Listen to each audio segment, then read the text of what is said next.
Item ಊಟ ಕೊಡ್ತಾರೆ, ದೋಸೆ ಕೊಡ್ತಾರೆ, ಇಡ್ಲಿ ಕೊಡ್ತಾರೆ, ಪಲಾವ್ ಕೊಡ್ತಾರೆ, ಇದು ವಡೆ ಕೊಡ್ತಾರೆ. ಆಮೇಲೆ ಕೆಲವರು ಒಬ್ಬೊಬ್ಬರು ಬೆಡ್ಶೀಟ್ ಕೊಡ್ತಾರೆ, ನಮಗೆ ಟವಲ್ ಕೊಡ್ತಾರೆ, ದುಡ್ಡು ಕೊಡ್ತಾರೆ. ದುಡ್ಡು ಕೊಡ್ತಾರ? ದುಡ್ಡು ಕೊಡ್ಸ 50 ರೂಪಾಯಿ, 100 ರೂಪಾಯಿ, 10 ರೂಪಾಯಿ ಹಿಂಗ ದುಡ್ಡು ಕೊಡ್ತಾರೆ. ನಿಂತಿರೋರ್ಗೆ ಎಲ್ರಿಗೂ? ನಿಂತವ್ರು ಎಲ್ಲರೂ ಕೊಡ್ತಾರೆ. ಟವಲು ಮತ್ತೆ ಅವರು ಕೆಲವರು ವಯಸ್ಸಾದ್ರು ದುಡ್ಡು ಕೊಡ್ತಾರೆ, ಊಟನೂ ಕೊಡ್ತಾರೆ. ಎಲ್ಲ ಒಂದ್ ದಿವಸ ಕೊಡಲ್ಲ, ಒಬ್ಬರು ಬಂದು ಒಂದೊಂದ್ ದಿನ ಒಬ್ಬರು ಬಂದು ಒಂದ್ ದಿವಸ ಒಬ್ಬರು ದಾನ ಮಾಡ್ತಾರೆ ಸರ್. ಅಂದ್ರೆ ಒಂದಿನ 50 ರೂಪಾಯಿ 200 ರೂಪಾಯಿ 50 ರೂಪಾಯಿ ಸ್ಟಾರ್ಟಿಂಗ್ ಸರ್. 50 ರೂಪಾಯಿ 200 ರೂಪಾಯಿವರೆಗೂ ಊಟ. ಎಂತ ಜನಗಳಿಗೆ ಉಪಯೋಗ ಆಗುತ್ತೆ ಸರ್ ಇದು? ಸರ್ ಇದು ಬಡವರಿಗೆ, ಮಧ್ಯಮವರ್ಗಕ್ಕೆ ಜಾಸ್ತಿ ಮಧ್ಯಮ ಬರೋದು. ನಾವು ಬಡವರು ಜಾಸ್ತಿ ಮಧ್ಯಮದವರೆಗೆ ಬರ್ತಾರೆ. ಗಾಡಿ ಬರ್ತಾರೆ, ಟೂ ವೀಲರ್ ಬರ್ತಾರೆ, ಗಾಡಿ ದೂರ ನಿಲ್ಲಿಸ್ತಾರೆ. ಯಾರು ಗೊತ್ತಾ ಬರ್ದು ಬರ್ತಾರೆ, ಮಗ ಮುಚ್ಕೋ ಮನೇಲಿ ಮಾಸ್ಕ್ ಹಾಕೊಂತ ಇವ್ರು ಹೇಳ್ತಾರಲ್ಲ, ಕಂಡು ಬರಲ್ಲ. ಕಂಡು ಬರಲ್ಲ ಇವ್ರು ಮಧ್ಯಮ ಕಂಡು ಬರಲ್ಲ. ಬಂದು ನಿಲ್ಲಿಸ್ಬಿಟ್ಟು ಬಂದು ಊಟ ದೂರ ನಿಲ್ಲಿಸ್ಬಿಟ್ಟು ಮಾಸ್ಕ್ ಹಾಕತ್ತಾರೆ, ಬಂದು ತಗೊಂಡ್ ಹೋಗ್ತಾರೆ ಸರ್. ಎಷ್ಟೋ ಜನ ಎಲ್ರಿಗೂ ಒಂದೇ ಅಲ್ಲ ಬಿಡಿ. ಹೌದು ಸರ್, ಅಷ್ಟು ಒಂದು ಪರಿಸ್ಥಿತಿ ಏನಿರುತ್ತೋ. ಹೌದು ಸರ್. ಈಗ ನಮ್ಮ ಪರಿಸ್ಥಿತಿ ನಾವ್ ಹೇಳ್ತಾ ಇದೀವಿ, ಅವ್ರು ಹೇಳ್ಕೊಳಲ್ಲ. ಅವರು ನಾವು ಬಡವರು ಸರ್, ಮಗ ಇನ್ನು ಮುಂದೆ ಎಲ್ಲ ಯಾವ್ದು ತಾವ್ ಹೇಳ್ಕೊತಾ ಇದೀವಿ ಸರ್. ಅವ್ರು ಅದನ್ನ ಹೇಳ್ಕೊಳಲ್ಲ. ಅವರು ನೀವ್ ಹೇಳ್ದ ಅವ್ರ ಮನೆ ಪರಿಸ್ಥಿತಿ ಏನಿತ್ತು ಏನೋ. ನಮಸ್ಕಾರ ವೀಕ್ಷಕರೇ, ನಮ್ಮ ಟಾಕ್ಸ್ ಮಿತಿ ಚಾನಲ್ ನೋಡ್ತೀರಿ ಎಲ್ಲ ವೀಕ್ಷಕರು ಕೂಡ. ವೀಕ್ಷಕರೇ, ಇವತ್ತು ನಾನು ಬಂದಿದ್ದೀನಿ ಬೆಂಗಳೂರಿನ ಮಲ್ಲೇಶ್ವರಮಲ್ಲಿರುವಂಥ 17th ಕ್ರಾಸ್ ಅಲ್ಲಿ ಸಿದ್ಧಾಶ್ರಮ ಅನ್ನೋ ಈ ಒಂದು ಆಶ್ರಮದಲ್ಲಿ ಡೈಲಿ ಒಂದು 100 ರಿಂದ 170 ಜನಕ್ಕೆ ಒಂದು ಭೂರಿ ಭೋಜನವನ್ನ ಉಚಿತವಾಗಿ ಕೊಡ್ತಾ ಇರುವಂತ ಒಂದು ಆಶ್ರಮಕ್ಕೆ ಬಂದಿದ್ದೀನಿ. ಬನ್ನಿ, ಏನೇನು ಕೊಡ್ತಿದ್ದಾರೆ, ಯಾವ ಕಾರಣ ಕೊಡ್ತಿದ್ದಾರೆ, ಯಾರು ಕೊಡ್ತಿದ್ದಾರೆ ನೋಡೋಣ, ತಿಳಿಯೋಣ ಬನ್ನಿ. ಟಾಕ್ಸ್ ವಿತ್ ಯು ಲೈಕ್ ಮಾಡಿ, ಶೇರ್ ಮಾಡಿ, ಸಬ್ಸ್ಕ್ರೈಬ್ ಮಾಡಿ. Thank you. ನಮಸ್ತೆ. ನಮಸ್ಕಾರ ಸರ್, ತಮ್ಮ ಹೆಸರು ಸರ್? ನನ್ನ ಹೆಸರು ಕೃಷ್ಣ ಅಂತ. ಕೃಷ್ಣ. ಇಲ್ಲಿ ಆಶ್ರಮದಲ್ಲಿ ನಾನು ಕಾರ್ಯದರ್ಶಿ ಆಗಿದ್ದೇನೆ, ಸೆಕ್ರೆಟರಿ ಕೆಲಸ. ಈ ಆಶ್ರಮದ ಹೆಸರು ಏನಂತ ಹೇಳಿ ಸರ್? ಇದು ಶ್ರೀ ಸಿದ್ಧಾಶ್ರಮ ಅಂತ, ಮಲ್ಲೇಶ್ವರಂ 17ನೇ ಕ್ರಾಸು. 1930ರಲ್ಲಿ ರಾಮಚೈತನ್ಯ ಸ್ವಾಮಿಗಳು ಇದನ್ನ ಸ್ಥಾಪನೆ ಮಾಡಿದ್ದು. ಅವಾಗಿಂದ ಅನ್ನದಾನ ಶುರು ಆಯ್ತು ಸರ್? ಸರ್ ಇಲ್ಲ, ಅವಾಗ ಕೆಲವು ದಿನಗಳಲ್ಲಿ ಮಾತ್ರ ಅನ್ನದಾನ ಮಾಡ್ತಾ ಇದ್ರು ಸ್ವಾಮಿಗಳು. ಸ್ವಾಮಿಗಳ ನಂತರ ನಮ್ಮ ತಂದೆಯಾದ ಶ್ರೀನಿವಾಸ್ ಅವರು ಈ ಅನ್ನದಾನನ ಸ್ಟಾರ್ಟ್ ಮಾಡಿದ್ರು. ನಿಮ್ ತಂದೆಯವರಿಂದ ಶುರುವಾಗಿದ್ದು? ಹೌದು. ಕಳೆದ 36 ವರ್ಷದಿಂದ ಈ ಅನ್ನದಾನ ಮಾಡ್ತಾ ಇದೀವಿ. ಒಂದು ದಿನ ಕೂಡ ನಾವು ಬಾಗಿಲು ಹಾಕಿಲ್ಲ ಸರ್. 36 ವರ್ಷದಿಂದ? ಹೌದು, 36 ವರ್ಷದಿಂದ ನಾವು ಈ ಅನ್ನದಾನ ಮಾಡ್ತಾ ಇದ್ದೀವಿ. ಇದೇ ಜಾಗದಲ್ಲಿ? ಇದೇ ಜಾಗದಲ್ಲಿ. ಇದು ಹೊಸ ಕಟ್ಟಡ, ಒಂದು ಹಳೆ ಕಟ್ಟಡ ಇತ್ತು ಹೆಂಚಿಂದು. ಇಲ್ಲಿ ಸುಮಾರು ಒಂದು 80 ಜನವರೆಗೂ ಕೂತ್ಕೊಂಡು ಊಟ ಮಾಡ್ತಾ ಇದ್ರು. ಕೋವಿಡ್ ನಂತರ ಈಗ ಆಚೆ ನಾವು ಪ್ಯಾಕೆಟ್ ಸಿಸ್ಟಮ್ ಮಾಡಿ ಜನಗಳಿಗೆ ಕೊಡ್ತಾ ಇದೀವಿ. ಈ ಪ್ಯಾಕೆಟ್ ಯಾಕೆ ಸರ್ ಕೊಡ್ತಾ ಇರೋದು? ಸರ್, ಉದ್ದೇಶ ಅಷ್ಟೇ. ಈ ಪ್ಯಾಕೆಟ್ ತಗೊಂಡವರು ಮನೆಗೆ ಹೋಗಿ ತಮ್ಮ ಸಂಬಂಧಿಕರ ಜೊತೆ ಹಂಚ್ಕೊಂಡು ತಿನ್ಬಹುದು, ಉಳಿದ್ರೆ ರಾತ್ರಿನೂ ತಿನ್ಬಹುದು. ಇಲ್ಲಿ ಬೆಳೆಸ್ಕೊತಾರೆ. ಹೌದು. 450 ಗ್ರಾಮ್ ರೈಸು, ಚಪಾತಿ, ಸಾಗು, ಮೊಳಕೆ ಕಟ್ಟಿದ್ದ ಸಾಗು, ಮೊಳಕೆ ಕಟ್ಟಿದ ಸಾಗು, ಕೆಲವೊಂದು ವಿಶೇಷ ದಿನಗಳಲ್ಲಿ ಒಬ್ಬಟ್ಟು, ಇವತ್ತು ಬಿಸ್ಕೆಟು ಮತ್ತೆ ಹೋಳಿಗೆ, ಕಜ್ಜಾಯ 3 ಇತ್ತು ಇವತ್ತು. ಕಜ್ಜಾಯ 3 ಏನೇನಿತ್ತು ಹೇಳ್ಬಿಡಿ ಸರ್ ಇವತ್ತು? ಸರ್, ಇವತ್ತು ಒಬ್ಬಟ್ಟು, ಕಜ್ಜಾಯ, ಮತ್ತೆ ಬಿಸ್ಕೆಟ್, ಮತ್ತೆ ಟೊಮೊಟೊ ರೈಸ್ ಬಾತು, ಚಪಾತಿ, ಸಾಗು. ಸಾಗು, ಮೊಳಕೆ ಕಟ್ಟಿ ಸಾಗು. ಸಾಗು, ಹೌದು. ಅಂದ್ರೆ ಒಂದ್ ರೀತಿ ಪೌಷ್ಟಿಕವಾಗಿ ಹೊರಗಡೆ ಇರೋರ್ಗೆ, ನಿರ್ಗತಿಕರಂತ ಏನ್ ಕರಿತೀವಲ್ಲ, ಅವ್ರಿಗೆ ನಾವು ಒಳ್ಳೆ ರೀತಿಯಲ್ಲಿ ಅನ್ನದಾನ ಮಾಡ್ಬೇಕು ಅಂತ ಹೇಳಿ ಇದೆಲ್ಲ ಮಾಡ್ತಾರೆ. ಆಕ್ಚುಲಿ ನಿಮ್ಮ ಹತ್ರ ಬರ್ತಿರೋರು ನಿರ್ಗತಿಕರಲ್ಲ, ಎಲ್ಲಾ ತರ ಜನ ಇದ್ದಾರೆ. ಆದ್ರೆ ಯಾಕಂದ್ರೆ ಇಲ್ಲಿ ನೀವು ಇಷ್ಟೊಂದು ಆಶ್ರಯ ಕೊಡ್ತಾ ಇದ್ರಿ ಅಂದ್ರೆ ನಿರ್ಗತಿಕರ ಆಗಕ್ ಸಾಧ್ಯ ಇಲ್ಲ. ಈ ಸರ್, ಇದು ಡೈಲಿ ಊಟ ಇರುತ್ತೆ ಸರ್? ಇದು ಹೌದು. ಮಧ್ಯಾಹ್ನ 12ವರೆಗೆ ಪ್ರತಿದಿನ 160 ರಿಂದ 180 ಜನವರೆಗೂ ಅನ್ನದಾನ ಆಗುತ್ತೆ. 160 ರಿಂದ 180 ಜನದವರೆಗೂ? ಹೌದು. ಇದಕ್ಕೆ ನಮ್ಮ ಮೇನ್ ಆಗಿ GSS ಚಾರಿಟಬಲ್ ಫೌಂಡೇಶನ್, ಸಮರ್ಪಣಾ ಟ್ರಸ್ಟ್, ರಾಜಾರಾಮ್ ಸುಂದರಂ ಅಯ್ಯರ್ ಟ್ರಸ್ಟ್, ಇವರು ಕಾಶಿಮಠ, ಹಾಗೆ ನಮ್ಮ ಸಾಹೇಬ್ರು ಸೀತಾರಾಮ್ ಅವರು ಅಧ್ಯಕ್ಷರು ನಮ್ಮ ಸಿದ್ಧಾಶ್ರಮದ. ಸೀತಾರಾಮ್ ಸರ್ ಅಂದ್ರೆ ನಮ್ಮ MS ರಾಮಯ್ಯ ಫೌಂಡೇಶನ್ ಅಧ್ಯಕ್ಷರವರು, ಅವರು ಕೂಡ ನಮ್ಮ ಆಶ್ರಮದ ಅಧ್ಯಕ್ಷರು.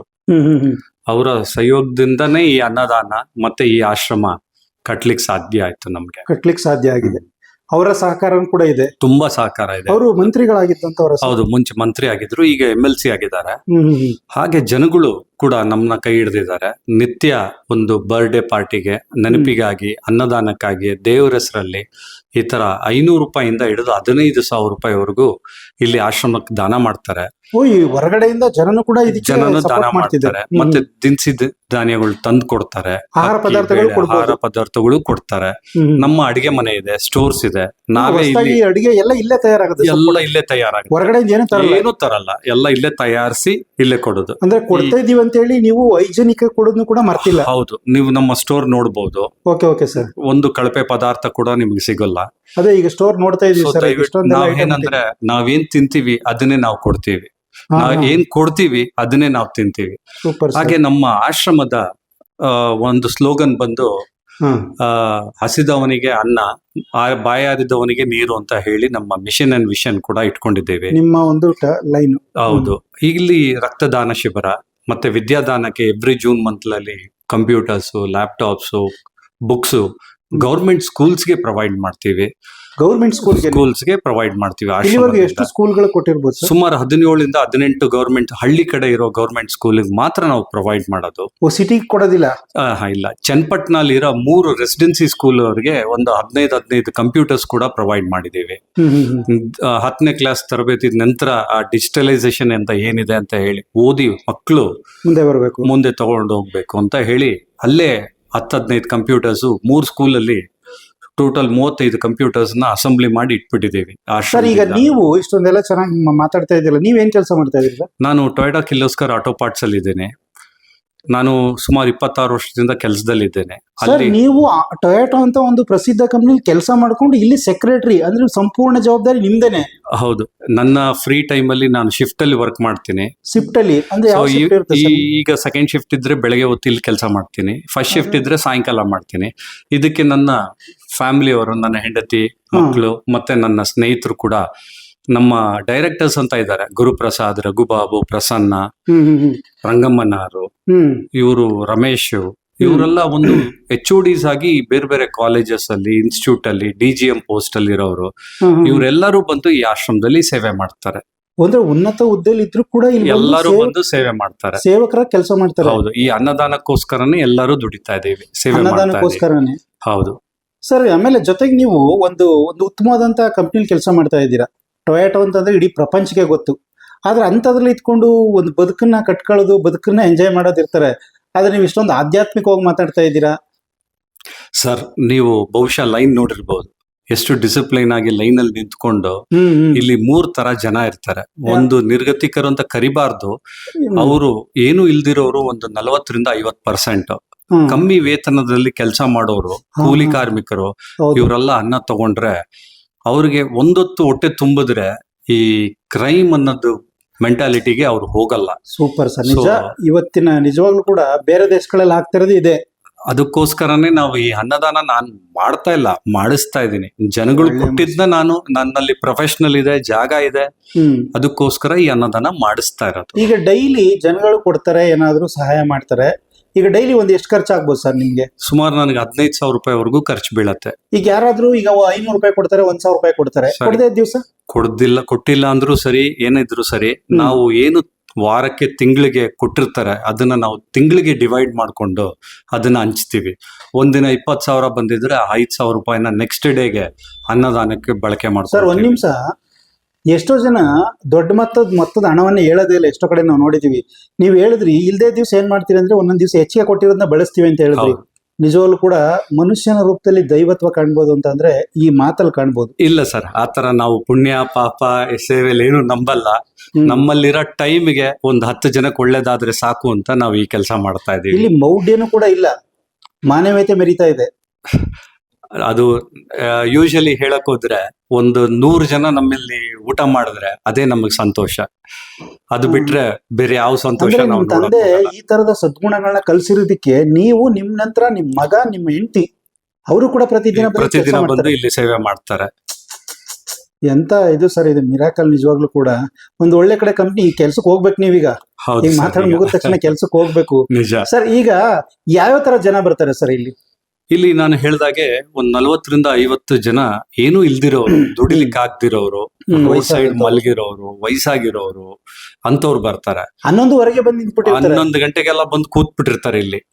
ಮತ್ತೆ ಇನ್ನ ಲೋ ಇನ್ಕಮ್ ಅಂದ್ರೆ ಕಡಿಮೆ ವೇತನ, ಸಣ್ಣ ಪುಟ್ಟ ಕೆಲಸ ಮಾಡಿ ದಿನ ಕೂಲಿ ಮಾಡೋರು, ಅವ್ರು ಅಂತವ್ರು ಒಂದು 30% 40% ಬರ್ತಾರೆ. ಮತ್ತೆ ವಾಚ್ಮ್ಯಾನ್, ಮನೆ ಕೆಲಸ ಮಾಡೋರು ಅಂತವ್ರು ಕೂಡ ಇಲ್ಲಿ ಅನ್ನದಾನ ಸ್ವೀಕಾರ ಮಾಡ್ತಾರೆ. ಆಮೇಲೆ ಈ ಮಲ್ಲೇಶ್ವರಮಲ್ಲಿ ಪ್ರತಿಯೊಂದು ಊಟಕ್ಕೂ ಕೂಡ 80, 100, 150 ರೂಪಾಯಿ ರೇಟೇ ಜಾಸ್ತಿ ಇಲ್ಲಿ.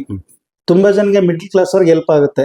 ಆಮೇಲೆ ನಾನು ಒಬ್ರು ಕೇಳ್ದೆ, ಸರ್ ನಿಮ್ದೊಂದು ತಾಟು ತುಂಬಾ ಇಷ್ಟ ಆಯ್ತು, ನಾವು ಅನ್ನ ಕೊಡ್ತೀವಿ ಅಂತ ಹೇಳಿ ತೋರ್ಸ್ಕೊಳ್ಳೋದಿಲ್ಲ, ನೀವೆಲ್ಲರೂ ಕೂಡ ಮಾಸ್ಕ್ ಹಾಕ ಬನ್ನಿ ಅಥವಾ ಮುಖಕ್ಕೆ ಬಟ್ಟೆ ಕಟ್ಕೊಳ್ಳಿ, ಯಾಕಂದ್ರೆ ಅವ್ರ ಗೌರವಕ್ಕೆ ತುಚಿ ಬರಬಾರ್ದು. ನಿಜ ಸರ್, ನಾವು ಫೋಟೋ ತೆಗಿತೀವಿ, ಯಾರು ಅಂತಾನು ಇದಾಗಬಾರ್ದು, ಅವ್ರಿಗೆ ಮಾಸ್ಕ್ ಹಾಕಿರ್ತೀವಿ. ಹೌದು. ನಾವ್ ಯಾವತ್ತೂ ಇಲ್ಲಿ ನಮ್ಮ ಅನ್ನದಾನಕ್ಕೆ ಇಷ್ಟು ಬೆಲೆ ಅಷ್ಟು ಬೆಲೆ ಅಂತ ಯಾವ್ದು ನಾವು ಮಾಡಿಲ್ಲ. ಎಲ್ಲೂ ಬೋರ್ಡು ಇಲ್ಲ. ಎಲ್ಲೂ ಬೋರ್ಡ್ ಇಲ್ಲ. ಒಂದು ಅನ್ನದಾನ ಮಾಡ್ತೀವಿ ಅಂತ ಮಾತ್ರ ಹಾಕಿದೀವಿ ಒಂದ್ ಕಡೆ ಹೊರತು ಯಾವ್ದು ಬೆಲೆ ಕಟ್ಟಿಲ್ಲ ನಾವು ಇದಕ್ಕೆ. ಆಮೇಲೆ ಅನ್ನ ಈಸ್ಕತ್ತಿರೋರಿಗೆ ಎಲ್ಲೂ ಕೂಡ ಅಗೌರವ ಆಗ್ಬಾರ್ದು ಅಂತ ಹೇಳಿ ಮಾಸ್ಕ್ ಕಂಪಲ್ಸರಿ ಮಾಡಿದ್ರು. ಮಾಸ್ಕ್ ಮತ್ತೆ ಬ್ಯಾಗ್ ಎರಡೂ ಮಾಡಿದೀವಿ. ಬಂದೇ ಅವರು ಬ್ಯಾಗ್ ಅಲ್ಲಿ ಹಾಕ್ಸ್ಕೊಂಡು ತಗೊಂಡ್ ಹೋಗ್ತಾರೆ. ತಗೊಂಡೋದ್ರೆ 2 ಟೈಮ್ಗೆ 3 ಟೈಮ್ ಮನೇಲಿ ಹಂಚ್ಕೊಂಡು ತಿನ್ಬಹುದು, 2 ಟೈಮ್ ತಿನ್ಬಹುದು. ಬರಕಾಗದೇ ಇರೋರು ಇರ್ತಾರೆ. ಹಾಗಾಗಿ ನಮ್ಗೆ ಪದಾರ್ಥ ಕೂಡ ವೇಸ್ಟ್ ಆಗಲ್ಲ. ನಮ್ಗೆ ಒಂದು ಅವ್ರು ಹೊಟ್ಟೆ ತುಂಬಾ ತಿಂತಾರೆ, ಇಟ್ಕೊಳ್ತಾರೆ, ಮತ್ತೆ ರಾತ್ರಿ ಯೂಸ್ ಮಾಡ್ತಾರೆ. ಸರ್, ಈಗ ಇದನ್ನ ಈ ತರದ ಒಳ್ಳೆ ಕೆಲಸ ಮಾಡ್ತಾ ಇದಿರಲ್ಲ ಸರ್, ಈಗ ಎಜುಕೇಶನ್ಗೆ ಸಹಾಯ ಮಾಡ್ತಾ ಇದ್ದೀರಾ, ಸ್ಕೂಲ್ಗಳಿಗೆ ಮತ್ತೆ ಬಂದಂತ ಹಸ್ತಂತವ್ರಿಗೆ ಅನ್ನ ಕೊಡ್ತಾ ಇದ್ದೀರಾ. ನಿಮ್ದು ಇಲ್ಲಿ ಮೇನ್ ಕಾನ್ಸಂಟ್ರೇಷನ್ ಏನ್ ಸರ್ ಮಾಡ್ಬೇಕು ಅನ್ಕೊಂಡಿದ್ದೀರಾ? ಸರ್, ನಾವು ನಿತ್ಯ ಅನ್ನದಾನ ನಿಲ್ಬಾರ್ದು. ಇದು ನಿರಂತರವಾಗಿ ಅನ್ನದಾನ ನಡಿಬೇಕು. ಇದಕ್ಕಾಗಿ ಒಂದು ಮಾಡ್ತಾ ಇದೀವಿ. ಇನ್ನು ಸದ್ಯದಲ್ಲೇ ಇಂತ ಒಂದು ಜಾಗದಲ್ಲಿ ಈ ತರದ ನಡೀತಿದೆ ಅಂತ ಎಷ್ಟೋ ಜನ ಇಲ್ಲಿರೋರಿಗೆ ಗೊತ್ತಿಲ್ವೇನೋ, ಆ ತರ ನಡೀತಾ ಇದೆ. ಇದು ಆಶ್ರಮ ಬಂದು ಮಲ್ಲೇಶ್ವರಂ 17ನೇ cross, Bangalore cafe opposite road ಅಲ್ಲಿ ಬರ ಸಿದ್ಧಾಶ್ರಮ. ನೀವು ಗೂಗಲ್ ಅಲ್ಲೂ ಕೂಡ ಸಿದ್ಧಾಶ್ರಮ ಅಂತ ಹಾಕಿದ್ರೆ ಯಾರು ಬೇಕಾದ್ರೆ ಭಾಗವಹಿಸಬಹುದು. ಈ ಅನ್ನದಾನಕ್ಕೆ ಬಂದು ಸಹಾಯ ಮಾಡಬಹುದು, ಅನ್ನದಾನನೂ ಮಾಡಬಹುದು. ನಮ್ಮಲ್ಲಿ ಯಾರು ದುಡ್ಡು ಕೊಡ್ತಾರೆ, ದುಡ್ಡು ಕೊಟ್ಟು ಧಾನ್ಯ ಕೊಡ್ತಾರೆ, ಅವ್ರ ಕೈಯಲ್ಲೇ ನಾವು ನಿಲ್ಸಿ ಅನ್ನದಾನ ಬಡಿಸೋದು. ಹೌದೌದು ಸರ್. ಯಾವ ತರ ಜನಗಳು ಇಲ್ಲಿ ಸೆಲೆಬ್ರೇಟ್ ಮಾಡ್ಕೋತಾರೆ ಸರ್ ಬಂದು? ಸರ್, ಬರ್ಡೇಗಾಗ್ಲಿ, ನೆನಪಿಗಾಗ್ಲಿ, ಸ್ಮರಣಾರ್ಥಕ್ಕಾಗ್ಲಿ, ಇಲ್ಲ ಅನ್ನದಕ್ಕಾಗ್ಲಿ ಅನ್ನದಾನ ಅಂತಾನೆ ಕೊಡ್ತಾರೆ. ದೇವರ ಹೆಸರಲ್ಲಿ ಕೂಡ ಕೊಡ್ತಾರೆ. ಮದುವೆ ಆನಿವರ್ಸರಿ ಎಲ್ಲದಕ್ಕೂ ಅವಕಾಶ ನಾವು ಮಾಡ್ಕೊಡ್ತೀವಿ. ಅವ್ರು ಎಷ್ಟಾದ್ರೂ ಬಂದು ಎಷ್ಟು ಜನ ಕೊಡಬಹುದು, ಏನು ತೊಂದರೆ ಇಲ್ಲ. ನಾವು ಇಷ್ಟ ಅಷ್ಟು ಅಂತ ಏನೂ ಇಲ್ಲ. ಹಾಗೆ ಕೆಲವರು ಸ್ಪೆಷಲ್ ಮೀಲ್ಸ್ ಅಂತ ಹೇಳ್ತಾರೆ. ಸ್ಪೆಷಲ್ ಮೀಲ್ಸ್ ಅಲ್ಲಿ ಹೋಳಿಗೆ, ಬಜ್ಜಿ, ಬಾಳೆಹಣ್ಣು, ಒಂದು ರೈಸ್ ಬಾತು ಅಂತದ್ದು ಕೂಡ ಕೊಡ್ತೀವಿ. ಅವಾಗ ತಟ್ಟೆ ಯೂಸ್ ಮಾಡ್ತೀವಿ, ಅಡಕೆ ತಟ್ಟೆಯಲ್ಲಿ ಕೂಡ ಕೊಡ್ತೀವಿ.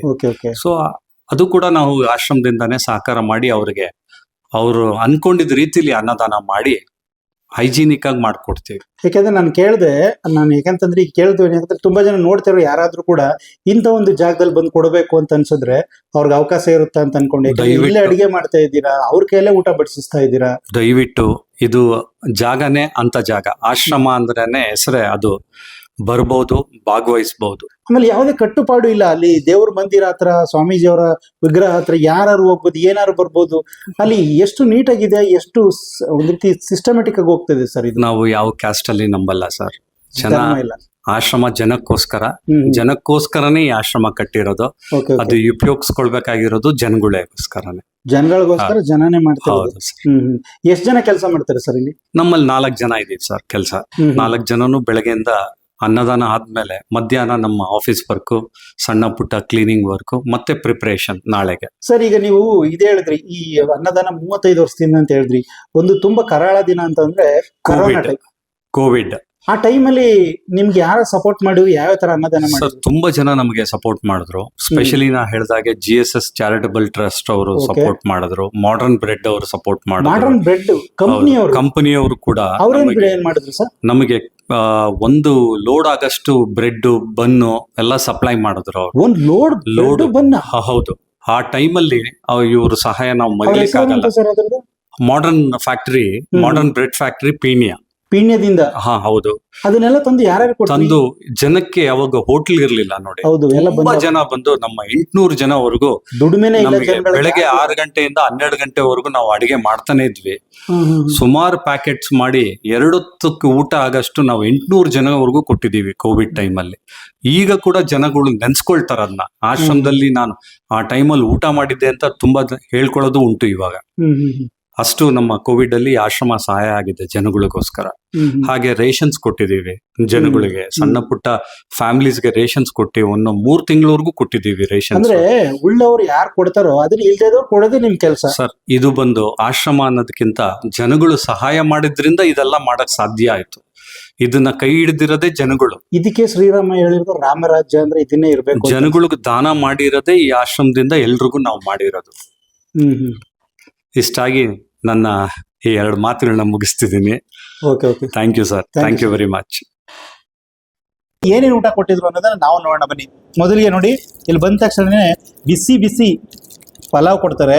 ಬಿಸಿ ಬಿಸಿ ಪಲಾವ್ ಇದೆ, ಮತ್ತೆ ಇಲ್ಲೇ ರೆಡಿ ಮಾಡಿ ಕೊಡುವಂತ ಚಪಾತಿ, ದೊಡ್ಡ ದೊಡ್ಡ 2 ಚಪಾತಿ ಕೊಡ್ತಾರೆ.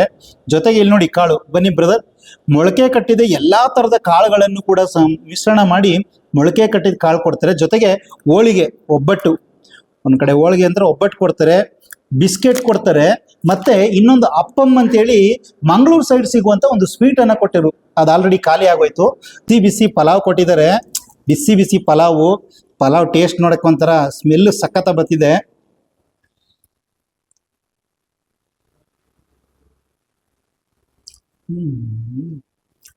ಬಿಸಿಲು ಎಷ್ಟು ಸಖತ್ತಾಗಿದೆ ಅಂತಂದ್ರೆ ಮಾಡಿದವ್ರಿಗೊಂದು ಧನ್ಯವಾದ ಹೇಳ್ಬೇಕು, ಕಷ್ಟಪಟ್ಟು ಮಾಡಿರ್ತಾರೆ, ಸೂಪರ್ ಆಗಿದೆ.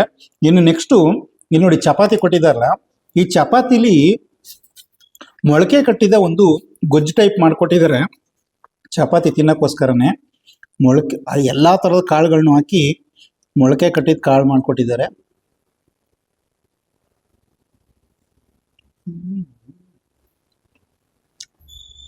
ಮೊಳಕೆ ಕಾಳು ಗಂಧ ಹಳ್ಳಿಗೆ ಮಾತ್ರ ಗೊತ್ತು, ಅದು ನಮ್ಮ ಮಂಡ್ಯ ಸೈಡಲ್ಲಂತೂ ಸಖತ್ತ ಮಾಡ್ತಾರೆ. ನಮ್ಮ ಮಂಡ್ಯ ಸೈಡ್ ಮಾಡ್ತಿದ್ದಾರೆ, ಅದ್ಭುತವಾಗಿದೆ. ಇನ್ನು ಹೋಳಿಗೆ, ಒಬ್ಬಟ್ಟು, ನಮ್ಮ ಕಡೆ ಎಲ್ಲ ಒಬ್ಬಟ್ಟು ಅಂತೀವಿ, ಇಲ್ಲೆಲ್ಲ ಹೋಳಿಗೆ ಅಂತಾರೆ. ಹೋಳಿಗೆನೂ ಕೂಡ ಒಂದೊಂದು ದಿನ ಒಂದೊಂದು ಥರ ಊಟ ಇರುತ್ತೆ. ಹೋಳಿಗೆ ಹೇಗಿದೆ, ತುಂಬ ಹದವಾಗಿ, ಇದಕ್ಕೆ ಬೇಕಾದಂಥ ಸಕ್ಕರೆನೂ ಕೂಡ ಅಥವಾ ಬೆಲ್ಲನೂ ಕೂಡ ಹದವಾಗಿ ಹಾಕಿ ಮಾಡಿದ್ರೆ ಸಖತ್ತಾಗಿದೆ. ಜೊತೆಗೆ ಬಿಸ್ಕೆಟ್ ಕೊಡ್ತಾರೆ. ಏನು ಒಂದೊಂದು ದಿನ ಒಂದೊಂದು ಐಟಮ್ ಕೊಡ್ತಾರೆ, ಒಂದೊಂದು ದಿನ ಎಕ್ಸ್ಟ್ರಾ ಇರ್ತವೆ, ಒಂದೊಂದು ದಿನ ಕಡಿಮೆ ಇರುತ್ತೆ, ಏನೇನು ಕೊಡ್ತಾರೆ ಅಂತ ಗೊತ್ತಿಲ್ಲ, ಅಷ್ಟೊಂದು ಅದ್ಭುತವಾಗಿ ಊಟವನ್ನು ಕೊಡ್ತಿದ್ರೆ. ನೀವು ಈ ಕಡೆ ಬಂದಾಗ ಒಂದ್ಸಾರಿ ತಿನ್ನಿ, ಸಾಧ್ಯವಾದರೆ ಇಲ್ಲಿ ಬಂದು ನಿಮ್ಗೆ ನಿಮ್ಮ ಕೈಲಾದದ್ದ ಸಹಾಯ ಮಾಡಿ.